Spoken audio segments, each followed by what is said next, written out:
इस वीडियो को पूरा ध्यान से देखिएगा और बताइएगा कि गलती किसकी है, गुड्डी की, उसके पिता की या इस समाज की। तो आज गुड्डी के लिए एक रिश्ता आया है।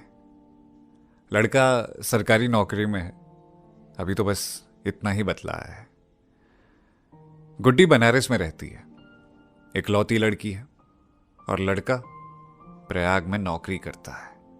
नौकरी तो गुड्डी के पिताजी भी करते हैं, पर अब कुछ सालों में वो रिटायर होने वाले हैं। इसीलिए इन दिनों उन्होंने अपना काम और मेहनत थोड़ी ज़्यादा बढ़ा दी है।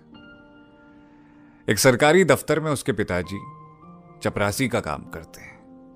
वो लोग जो उनके साहब से मिलने आते हैं, गुड्डी के पापा उसकी फीस लेते हैं। पहले ये फीस थोड़ा कम थी, पर इन दिनों बढ़ गई है। अब गुड्डी के दहेज की भी तो चिंता करनी है उनको। दहेज ये बड़ी बुरी बला है, किसी बेटी का बाप इसको अच्छा नहीं मानता। वैसे तो रिश्वत लेना भी पाप है, पर गुड्डी के पिता को ये पाप नजर नहीं आता। जो लोग उनको चढ़ावा नहीं चढ़ाते, वो महीनों घूमते रहते हैं फाइलों में रेंगते हुए।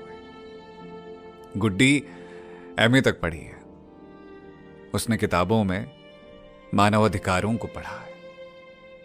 वो भी अपने पसंद के एक लड़के से प्यार करती थी। पिताजी को जब पता चला तो उसकी जात देखी गई। फिर उस रोज गुड्डी की खूब पिटाई हुई और अगले ही दिन से अच्छे रेट वाले लड़के की तलाश शुरू हो गई।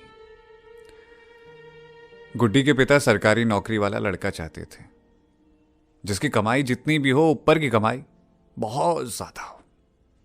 गुड्डी के पिता भी तनख्वाह को हाथ नहीं लगाते। ये कहने में अजीब लगेगा, पर वो रिश्वत के पैसे भी अंधाधुन नहीं उड़ाते। बहुत से लड़के रिजेक्ट हुए और आखिर में एक लड़के पे बात बन गई। दहेज की कीमत तय हुई और शादी की तारीख निकल गई। सारे रिश्तेदारों को कार्ड भेजा गया, हर एक चीज पर खूब खर्च किया गया। फिर शादी के दिन दुल्हन भी सजाई गई। अपनी सहेलियों के साथ गुड्डी ब्यूटी पार्लर चली गई। कहते हैं उसके बाद गुड्डी कहीं दिखाई नहीं दी। कुछ कहते हैं वो भाग गई, कुछ का कहना है वो बदचलन थी, पर कुछ लोग दबी जबान में कहते हैं और पढ़ाओ लड़कियों को, देखो बाप की नाक कटा गई। गुड्डी के पिता के सारे अरमान रह गए।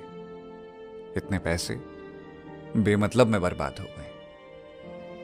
भला उनका क्या कसूर था? शायद बेटी के बारे में सोचना गलत था। अब वो थोड़ा चुप चुप से रहते हैं, घर से निकलते हुए सर झुका के चलते हैं। रिश्वत के लिए भी दफ्तर में बहस नहीं करते, जो जितना दे चुपचाप रख लेते हैं। गुड्डी शायद मानव अधिकारों को ठीक से समझ गई थी, इसीलिए तो अपनी लड़ाई वो खुद ही लड़ गई थी। वैसे आजकल गुड्डी कहां रहती है?